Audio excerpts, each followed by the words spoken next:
We're looking at a new rail from Airsoft GI in this episode of the Gear Guide.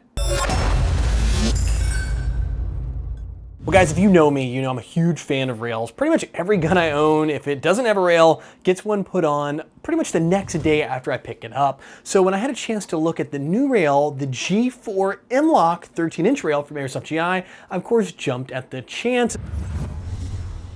So if you guys aren't familiar with M-Lok, don't be too worried. It's actually a pretty new modular rail design. It's actually designed by Magpul. It's kind of an open standard for new rail systems. It's kind of their answer to the Keymod system. So the way it works is all these great little slots you see here that are used for venting are also the mounting attachment points for all the accessories. Now GI actually has a few different accessories in line. They have 3 different rail segments. They have a 5-segment, a 7-segment, and a 9-segment rail system. In fact, I've got a 5 and I think I've got the 9 on here right now, and I also have the 7 off to the side because I've got it set up right now for my foregrip and then my action camera on my gun here.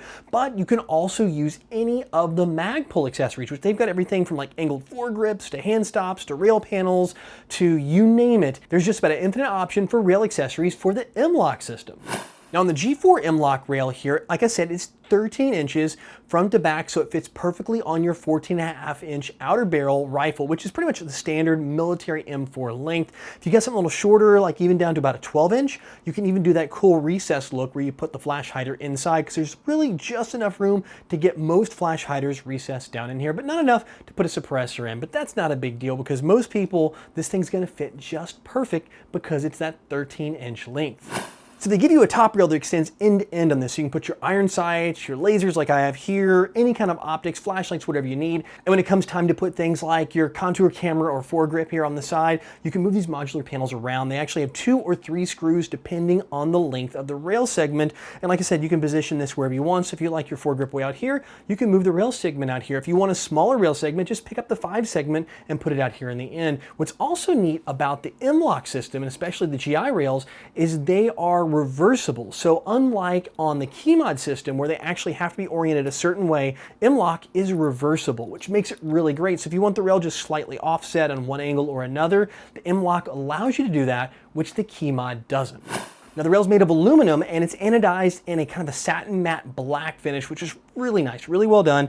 And there's one other feature I did mention earlier. Even if you have no accessories, no additional rail segments on here, they still include on the back left and right here where it meets the receiver, swivel sling attachment points. So it'll fit your standard swivel sling attachment so you can still get a front sling mount. And of course with rails, there's always one big question. How hard is it to install? Well, I'm gonna tell you what you see here is my personal Sistema PTW, which is kind of my barometer for a tough rail install. So if you can get a rail to fit on a PTW, you can get a rail to fit on anything. Well, sure enough, this thing went on easy, and it's actually really easy to install. There's a single barrel nut in here. It actually goes on, so you'll remove your old rail or front handguard or whatever you have, including the delta ring. You put the new barrel nut on, and then once it's tightened down all the way, then you're just gonna slide this rail over top. You'll have 2 screws here on the side. They're Allen keys, 5mm, and you'll tighten these right up. And then you have an additional 2 little small inset screws here on the front left and right of the rail where it meets your upper receiver to keep it aligned just perfectly. And those are 2mm screws, so you can actually set those in place to get everything lined up just perfectly before you put that last tightening on those 2 5mm hex head screws. Once it's on, the way this thing's designed, it's not coming off. This thing is rock solid, and the best part is the rail's really lightweight, especially for somebody like me who loves to put accessories on the front of my gun.